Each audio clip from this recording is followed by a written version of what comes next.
Assalamualaikum warahmatullahi wabarakatuh.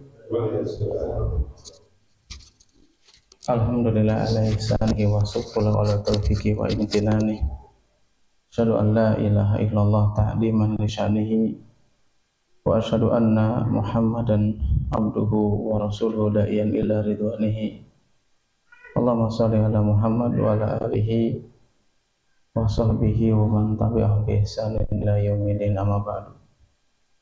Alhamdulillah, segala puji hanya milik Allah Subhanahu wa ta'ala.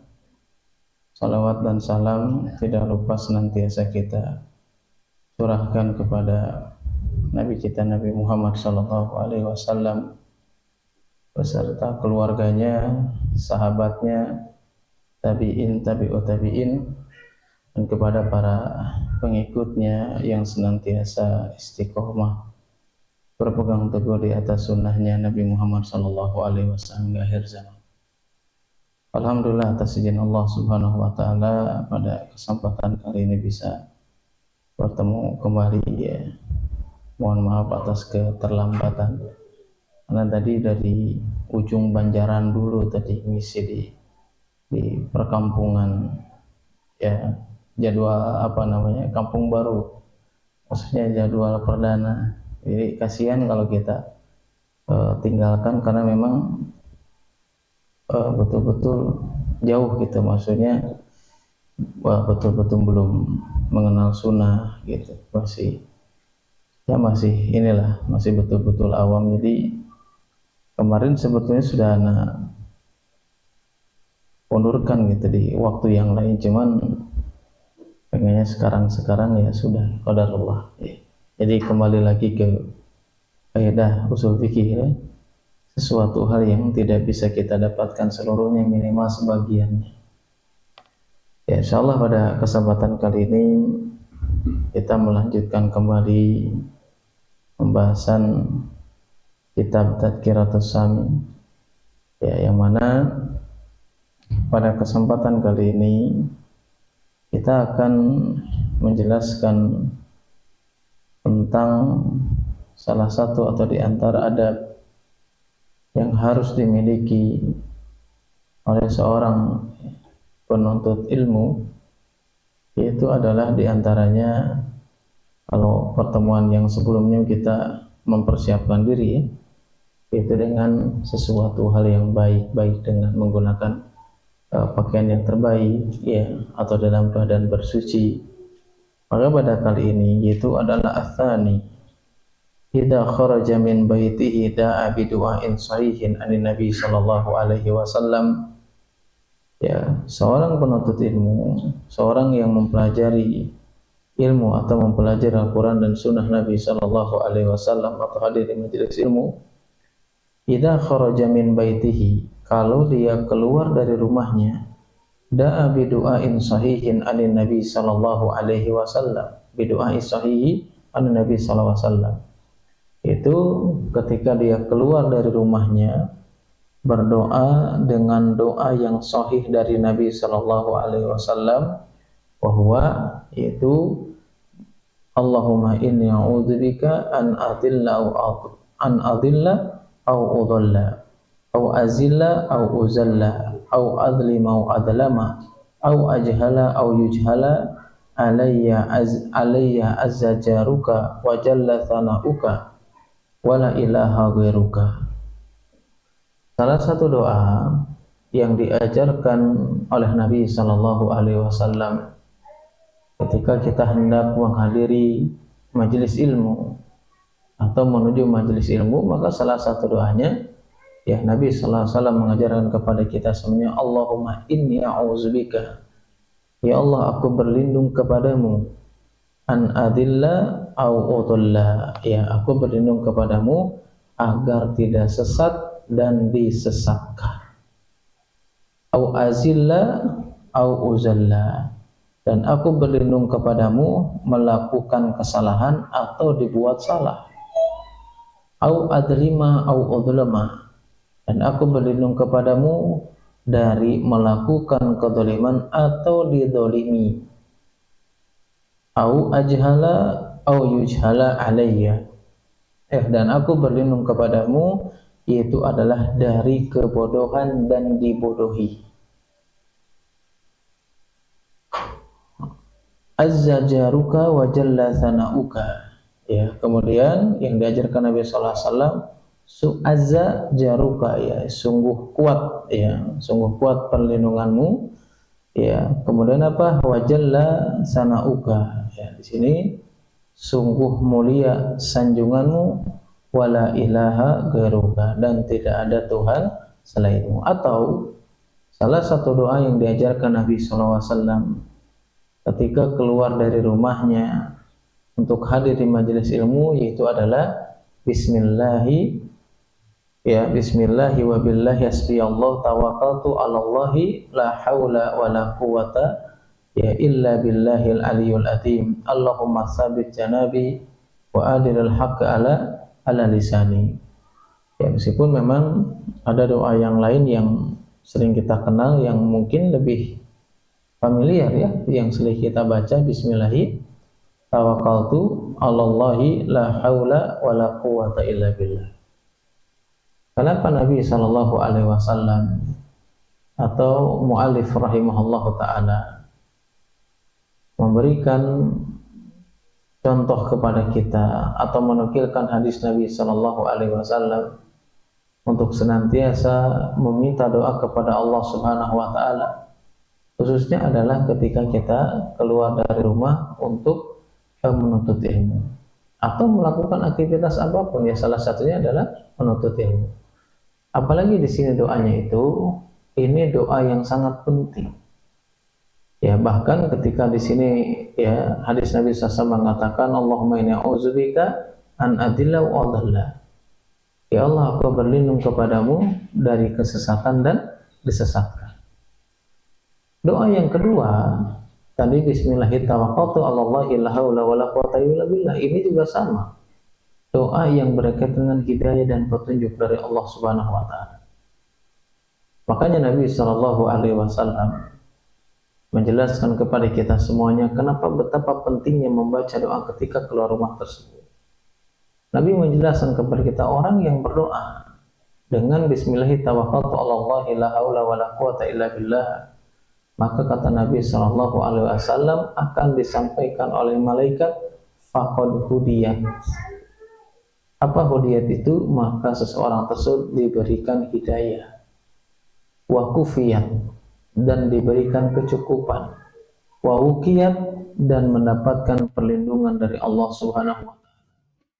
Ya, makanya doa-doa seperti ini, apalagi ini doa yang berkaitan dengan hidayah dan petunjuk, agar kita tidak disesatkan atau tidak tersesat, kita tahu ketika kita keluar dari rumah, kita akan bertemu dengan berbagai macam manusia, ya, berbagai macam orang yang kita juga tidak tahu, ya, ketika bertemu dengan kita, ketika ngobrol dengan kita, diskusi kita nggak pernah tahu apakah obrolan tersebut adalah obrolan atau perbincangan yang baik, atau misalkan ucapan-ucapan yang bisa menyimpang bahkan yang merusak akidah kita masing-masing, kita nggak. Makanya ketika kita keluar rumah, terutama ketika kita hendak hadir di majelis ilmu, dengan doa tersebut kita mengharapkan diberikan hidayah oleh Allah Subhanahu wa taala, diberikan petunjuk agar dimudahkan bisa memahami ilmu dengan baik, ya, dimudahkan agar bisa mengamalkan atau diberikan kemudahan untuk mengamalkan ilmu yang kita pelajari. Bahkan Nabi Shallallahu Alaihi Wasallam sendiri memberikan contoh kepada kita semuanya betapa pentingnya doa yang berkaitan dengan hidayah.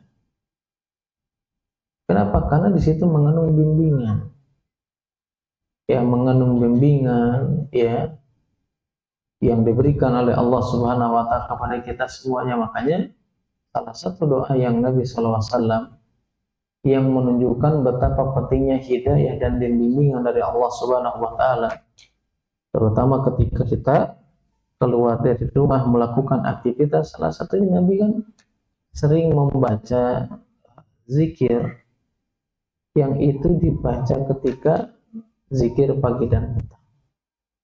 Yang itu menunjukkan apa? Permohonan hidayah dari Allah Subhanahu wa taala. Ya, atau meminta perlindungan dari Allah Subhanahu wa taala.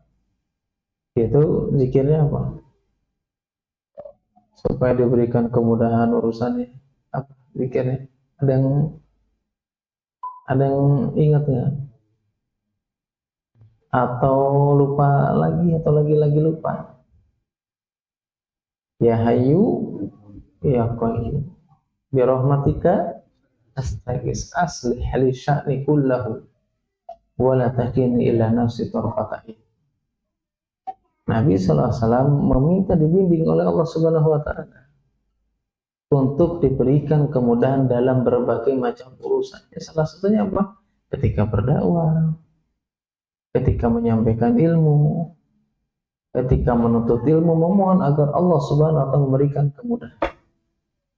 Ya, sampai-sampai Nabi sendiri katakan, pokoknya jangan sedikit pun dibiarkan dalam permasalahan tersebut kecuali ada kemudahan, meskipun sekejap mata jangan malah dibiarkan. Nah, makanya hal-hal seperti ini kadang lupa kita mengucapkannya. Apalagi di sini bukan hanya sekedar berbicara tentang hidayah. Ya, bukan hanya sekedar meminta petunjuk dari Allah Subhanahu wa taala. Tapi kita diberikan kemudahan oleh Allah Subhanahu wa taala agar diberikan hidayah, dibukakan pintu-pintu kebaikan yang lainnya. Karena ada orang misalkan ketika hadiri majelis ilmu bisa tidak Allah tidak membukakan pintu kebaikan. Akhirnya apa ya? Hadirnya mah hadir gitu. Jasadnya mah di sini gitu. Cuman nggak tahu hati dan perasaannya, pikirannya di mana. Ya, hal seperti itu tidak bisa kita anggap sepele. Ya, hal seperti itu semuanya bergantung dengan pertolongan dan hidayah dan petunjuk dari Allah Subhanahu. Apapun kebaikan, ketaatan yang kita lakukan itu semuanya pertolongan dari Allah dan hidayah dari Allah. Termasuk ketika kita hadiri majelis ilmu diberikan kemudahan untuk memahami suatu ilmu, itu kan hidayah. Itu bimbingan dari Allah Subhanahu wa taala. Ya, cuman kadang-kadang ya kita sendiri aja yang selama ini tidak pernah bersyukur, kan begitu. Ya, sehingga ya ketika kita memohon doa kepada Allah Subhanahu wa taala, bukan hanya sekedar hidayah petunjuk ya di perjalanan itu sendiri, tapi hidayah petunjuk bagaimana Allah memberikan pemahaman terhadap ilmu yang kita pelajari. Diberikan hidayah petunjuk bagaimana caranya bisa menyampaikan sesuatu yang mudah dipahami. Dan itu nggak mudah. Ya, kita mengajarkan sesuatu hal kepada orang lain atau kita mempelajari sesuatu hal dari orang lain, itu kan bukan sesuatu hal yang mudah.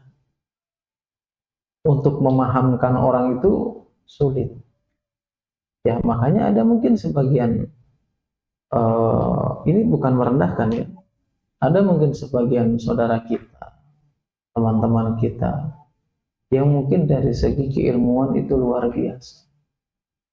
Cuman mungkin Allah Subhanahu wa taala memberikan ujian sehingga apa, sulit untuk memahamkan orang lain. Kenapa saya dulu menganggap hal seperti itu hal biasa, padahal itu semuanya adalah kemudahan dari Allah. Itu hidayah dari Allah Subhanahu wa taala. Makanya kalau kita mengkaji ya dalam surat Al-Fatihah ketika menjelaskan iyyaka na'budu wa iyyaka nasta'in, kenapa? Itu menunjukkan kepada kita bahwasanya kita tidak bisa beribadah kepada Allah, tidak bisa melakukan ketaatan kepada Allah kecuali apa? Atas pertolongan dan hidayah dari Allah Subhanahu wa taala. Dan salah satunya apa? Melalui doa yang kita baca ketika kita keluar dari rumah. Apalagi di situ diawali dengan bismillah, bismillahirrahmanirrahim. Dalam kitab Fathul Qadir Al-Munawi mengatakan, ya, doa yang dimulai dengan bismillah itu semuanya pasti mengandung keberkahan di dalam. Ya, apalagi ini bukan bismillah doang. ada bismillahnya, kemudian ada kalimat yang lainnya. Nah, ketika kita melakukan kebaikan yang diawali dengan bismillah saja sudah pasti. Ya, diawali dengan bismillah tersebut kita mengharapkan keberkahan. Bagaimana kalau ini ada doa yang diawali dengan bismillah kemudian dilanjutkan dengan penyerahan diri kepada Allah. Tawakal kepada Allah Subhanahu wa taala. Makanya wajar dengan doa tersebut seseorang tidak hanya sekedar diberikan hidayah aja, tetapi apa? Kufiyat, udiyat wa kufiyat. Ya, apa itu kufiyat di sini? Yaitu kufiyat di sini diberikan kecukupan. Artinya kalau ada orang keluar rumah, baik itu urusan dunianya ataupun urusan agamanya, maka Allah akan memberikan kecukupan. Ya, salah satunya mungkin kita diberikan kecukupan apa? Diberikan tadi salah satunya kepahaman yang cukup luar biasa misalnya. Sudah cukup luar biasa. Ketika kita mencari rezeki diberikan juga kecukupan dan kemudahan. Ya, bahkan kalau orang sudah diberikan hidayah oleh Allah Subhanahu wa taala untuk mendapatkan kebaikan, ya, salah satunya adalah ada perkataan Imam Ibnul Qayyim, kalau nggak salah ya, perkataan Imam Ibnul Qayyim ini dinukilkan oleh Ustaz Yazid Jawas dalam kitab wiridnya. Ya, di awal-awal itu di doa dan wirid itu yang warna biru ya. Itu kalau nggak salah Ustaz Yazid ini rahimahullah ta'ala menukilkan perkataan Imam Ibnul Qayyim. Orang itu kalau sudah dimudahkan untuk berdoa, berzikir, itu adalah kunci kebaikan seseorang. Artinya apa? Kata Imam Ibnul Qayyim, orang itu kalau sudah diberikan kunci untuk membuka pintu kebaikan, maka atau diberikan kunci kebaikan, maka dia akan dimudahkan untuk membukakan kebaikan-kebaikan yang lainnya. Dan salah satunya zikir. Dan salah satunya adalah doa ketika kita keluar dari rumah. Tapi kalau orang ya tidak diberikan kunci untuk membuka kebaikan, salah satunya doa, salah satunya zikir, ketika kita keluar dari rumah, maka kita itu akan berada di pintu kebaikan tersebut, tapi kita tidak mampu untuk membuka dan masuknya. Ya, makanya tadi dijelaskan ada orang, dia sudah hadir di majelis ilmu. Dia sudah hadir di majelis ilmu, tapi apa? Tidak mendapatkan kebaikan. Kebaikan di sini maksudnya apa? Dari sisi ilmunya ya. Kalau kebaikan yang lainnya, ketenangan, keberkahan, itu mah jelas. Siapapun orang yang nggak niat ngaji aja kan, cuma nyuhan gitu, karena ada pengajian tiba-tiba duduk, dia akan mendapatkan keberkahan. Tapi maksudnya ketika seseorang itu tidak diberikan kunci untuk membuka pintu kebaikan, dia akan berada di depan kebaikan tersebut tidak bisa buka. Udah di depan pintunya gitu.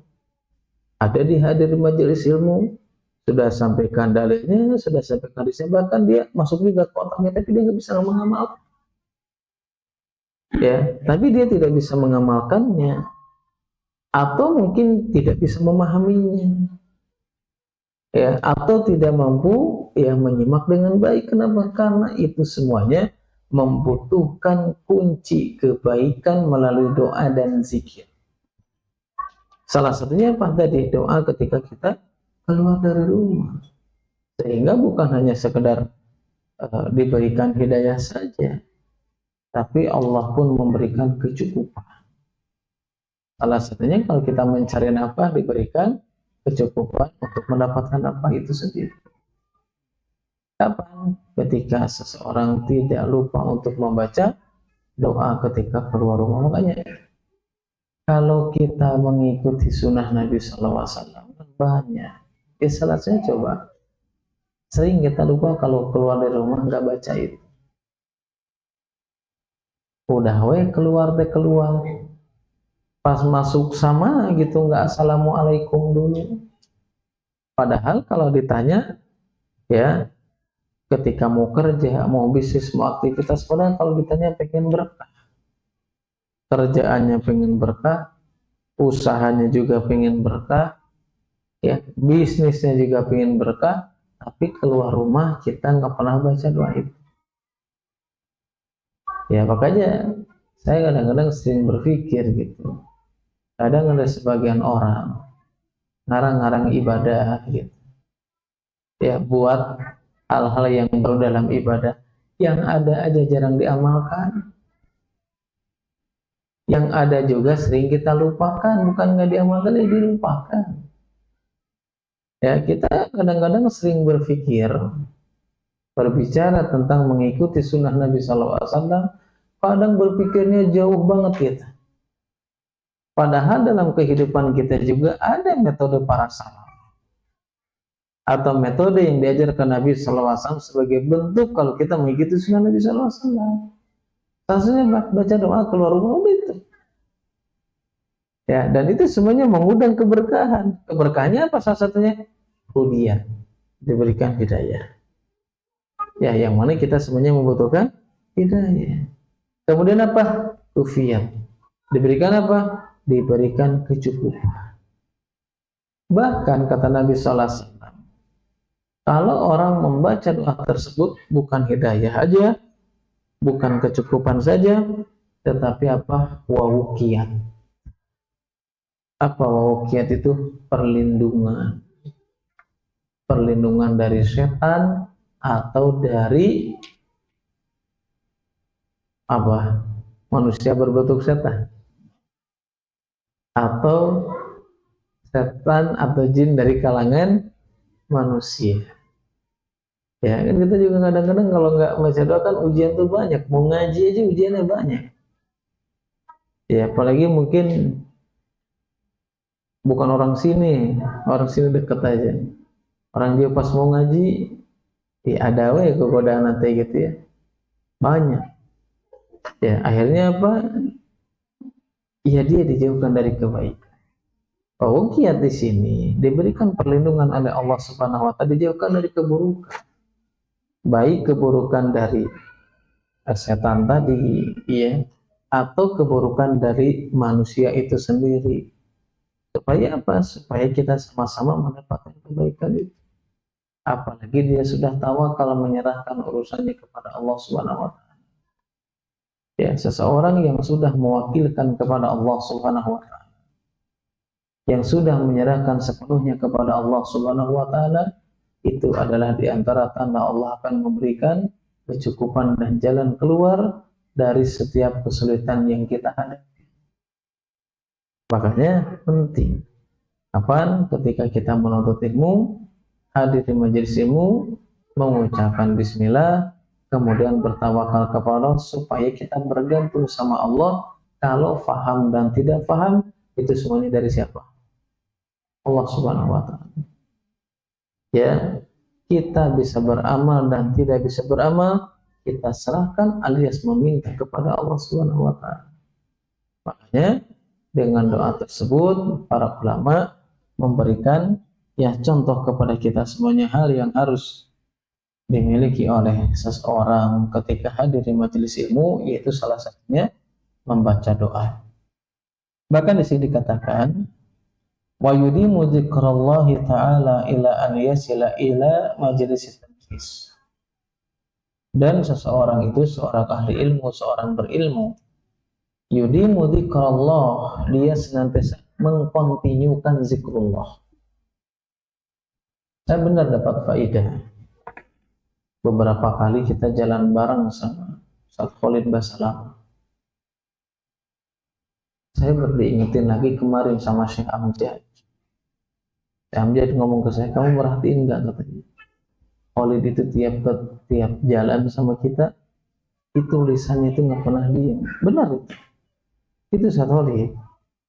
Itu kalau kita jalan kemana gitu ya, ada bercandanya juga. Tapi kalau kita lagi nggak ngobrol itu zikir terus. Benar itu. Wallah itu zikir terus. Ya makanya kemarin pas kita terakhir ketemu, ya pas kita bareng sama Syekh Amjad, sampai saya aja takjub gitu. Ini Khalid Basalam, ana merhatiin terus dia senantiasa zikir. Ya ngobrol, diam dikit, zikir, jalan, ya nyepirin zikir. Saya bayangkan. Dan itu yang dibutuhkan oleh seorang penuntut. Kita semuanya tahu salah satu ya bentuk penjagaan seseorang adalah dengan berzikir. Ya, bentuk tadi kunci kebaikan ada dengan berzikir. Supaya apa? Wala takunu kalladzina nasullaha fa ansahum anfusahum fa ulaika humul fasiqun. Ketika kita zikir bukan hanya sekedar dengan ucapan, dengan lisan, apalagi ketika kita hadiri majelis ilmu atau menuju menuntut ilmu, ya sebagaimana Allah mengatakan apa? Wala takunu kalladzina nasullaha fa ansahum anfusahum. Kalian itu jangan menjadi orang yang tidak mengenal Allah Subhanahu wa taala. Salah satunya apa? Melupakan zikir itu sendiri. Kalau kita lupa sama Allah, sampai kita lupa zikir kepada Allah Subhanahu wa taala, kata Allah apa? Fa'asahum anfusahum. Allah akan melupakan kalian. Tapi yang ditafsirkannya bukan lupa sebetulnya. Itu kalau arti bahasa Indonesia. Ya, jadi nanti ditakwil lagi sama yang sana-sana. Kata yang sana, tuh kan ini mah mujasimah, nyebut Allah lupa, berarti dia nggak bisa bahasa Arab. Ya, ansahum, ya lupa di sini itu artinya banyak. Bahkan ahli bahasa, ahli tafsir mengatakan apa? Artinya adalah taroka. Taroka itu apa? Meninggalkan. Ya, kalau kita lupa tidak mengingat Allah, tidak mengenal Allah, fa'ansahum, Allah akan lupa. Itu maksudnya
Hasan al-Basri. Ya, makanya dari dikatakan bahwasannya seorang penuntut ilmu, seorang yang berilmu, ketika menuju atau di waktu luangnya ya menuju majelis ilmu ataupun di luar majelis ilmu, maka dia senantiasa mengkontinukan untuk senantiasa berzikir. Supaya apa? Supaya kita tidak termasuk orang yang ditinggalkan oleh Allah Subhanahu wa taala. Nah, tandanya kalau Allah Subhanahu wa taala berpaling dari seorang hamba, ya tadi acuannya adalah perkataan Hasan al-Basri rahimahullah ta'ala. Ya, beliau mengatakan apa? Min i'radillahi anil abdi an yaj'ala syughlahu fi malayani. kalau Allah sudah atau tanda Allah berpaling dari seorang hamba, an yaj'ala syughlahu fi ma la ya'ni, maka orang tersebut akan disibukkan dengan sesuatu hal yang tidak. Ya, kalau kita dalam keseharian kita sebagai penuntut ilmu sibuknya nggak bermanfaat, berarti kita selalu apa? Ya, sering melupakan zikir kepada Allah Subhanahu wa taala. Ustaz, saya mah nggak zikir juga, sering baca. Baca apa? Ternyata bacanya status WA. Ternyata bacanya postingan. Ya kalau postingannya bermanfaat, silakan aja. Tapi kalau itu tidak terjadi pada diri kita masing-masing, tersibukkan dengan sesuatu yang tidak bermanfaat, memang itu diantara tanda Allah berpaling. Dan salah satu sebabnya apa? Kita nggak pernah zikir, kita nggak pernah ingat. Makanya yang menjadikan kekuatan Syekhul Islam Ibnu Taimiyah rahimahullah taala itu kan kekuatan dari pagi sampai menjelang duhur, ya sampai menjelang siang, itu beliau duduk zikir kepada Allah Subhanahu wa taala. Ya, makanya beliau mengatakan apa? Tidak ada kekuatan ya yang menjadikan Syekhul Islam Ibnu Taimiyah bersabar dalam berdakwah, kekuatan menghadapi ujian, ya, kekuatan menghadapi berbagai macam cobaan yang dialami. Beliau mengatakan tidak ada yang bisa menjadikan kita memiliki kekuatan kecuali adalah dengan zikir kepada Allah Subhanahu wa taala. Saya kemarin meskipun nggak jadi dipresentasikan, lagi UTS kuliah, harusnya Sabtu kemarin tuh kita udah bikin makalah tuh. Hal itu judulnya salah satunya itu apa? Pengaruh zikir terhadap kecerdasan emosional. Oh, itu luar biasa. Ya, kita kaji, tapi makalahnya belum berani saya share karena belum dipresentasikan di kuliah. Jadi kalau udah nanti saya share insya Allah. Ternyata apa? Zikir itu, ya tadi kenapa para ulama ketika kita mau hadir di majelis ilmu senantiasa zikir, itu memiliki pengaruh yang besar terhadap emosional dan apa namanya IQ kita. Ya, makanya ada orang yang membuat apa sebutnya, komunitas atau program gitu, ISQ. Kayaknya nggak tahu artinya apa itu.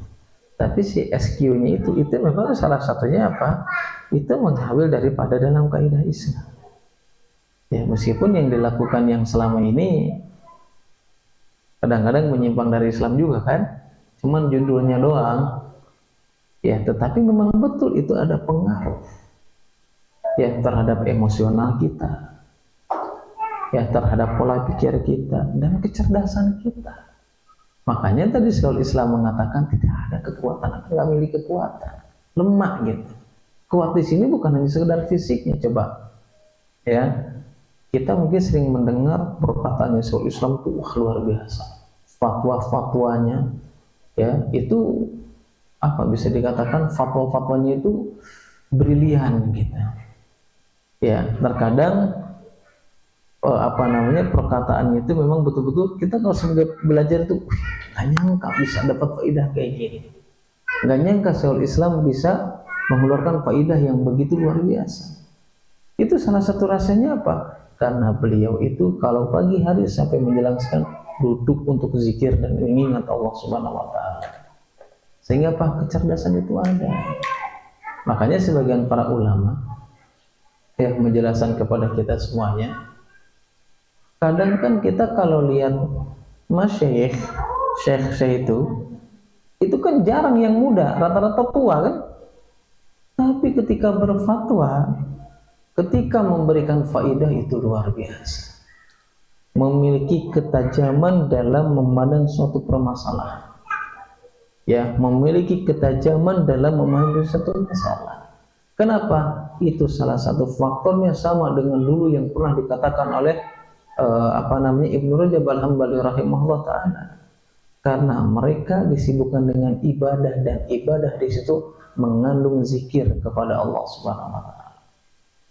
Jadi kecerdasan emosional itu ada. Kapan tapi? Kalau zikirnya sesuai. Ya kalau zikirnya nggak sesuai mah, apalagi tidak pernah dituntun oleh Nabi Sallallahu Alaihi Wasallam, itu mah tidak bisa mendatangkan kecerdasan, tidak bisa mendatangkan apa namanya ketenangan yang sesungguhnya.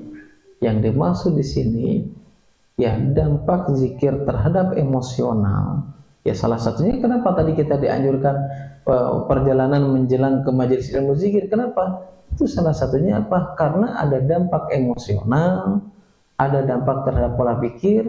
Bisa jadi dengan hal seperti itu kita diberikan kemudahan untuk memahami apa yang kita pelajari, atau diberikan kemudahan untuk mengajarkan kepada orang lain.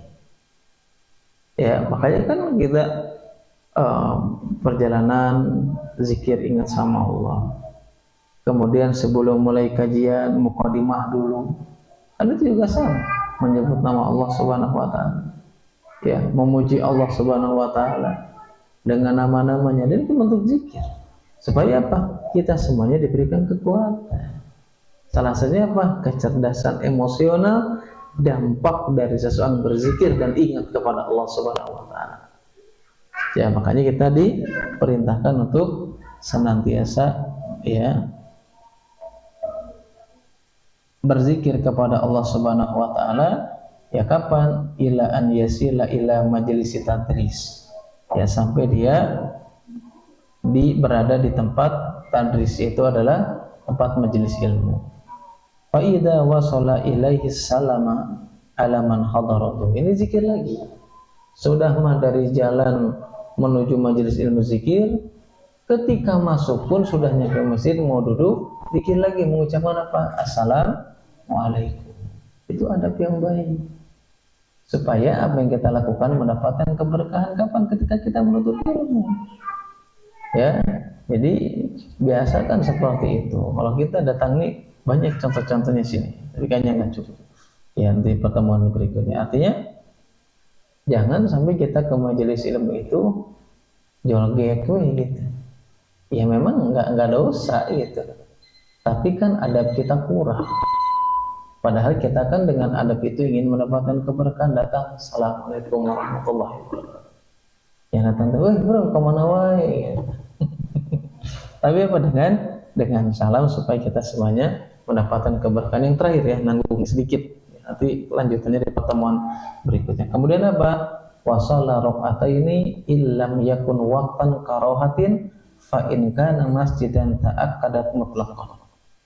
Ya, kemudian baca doa dari rumah, mengucapkan salam, kemudian apa? Shalla raq'ataini, salat 2 rakaat. Ya, kapan? In lam yakun waqtan karahatin, kalau seandainya di waktu yang tidak dibenci untuk mengerjakan sholat. Ya, kalau benci sholat itu kapan? Ketika matahari muncul. Kalau 15 menit setelah matahari kan boleh.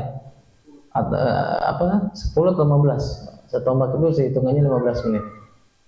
Atau misalkan ketika matahari tenggelam, meskipun ini juga sebagian ulama yang berpandangan sebetulnya boleh sholat di waktu-waktu yang terlarang tersebut selama ada sebab. Ya selama ada sebab, misalkan orang tidur siang, pas bangun-bangun, misalkan pas menjelang matahari tenggelam, boleh nggak? Boleh, karena ada sebab.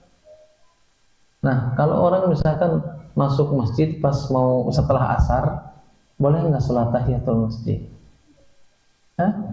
Di waktu yang dibenci boleh nggak? Bolehnya kenapa? Enggak, ini di waktu setelah asar nih. Boleh nggak? Yang terlarang kan? Boleh nggak? Boleh, karena ada sebab. Ya, meskipun sebabnya cuma masuk masjid, boleh karena ada sebab. Nah, meskipun di sini dikatakan ya kamu nggak boleh mengerjakan salat ketika itu di waktu karaha. Tapi fa'in kana masjidan, tapi kalau seandainya di masjid, ya sunnah kan, sunnah mutlakon kan betul. Ya kecuali kalau ngajinya bukan di masjid, mungkin kan nggak ada tahiyatul lapangan, nggak ada. Ya apalagi tahiyatul kebun nggak ada ya. Ya duduk aja. Nah, itu yang harus kita pahami supaya apa? Itu sholat, baca, mengucapkan salam, itu semuanya kembali kepada apa? Zikir. Ya, mengingat Allah Subhanahu wa Ta'ala. Ya, untuk selanjutnya selalu di pertemuan berikutnya ya. Mudah-mudahan kita semuanya diberikan kemudahan oleh Allah Subhanahu wa Ta'ala dan diberikan kesehatan. Berarti kita ketemu lagi kapan? Tahun depan? Oh enggak ya, masih ada ya. Ahad keempat ada ya, sebelum tahun depan ya. Oh, tahun depan jauh banget. Subhanakallahumma wa bihamdika asyhadu an la ilaha illa anta astaghfiruka wa atubu ilaik. Wassalamualaikum warahmatullahi wabarakatuh.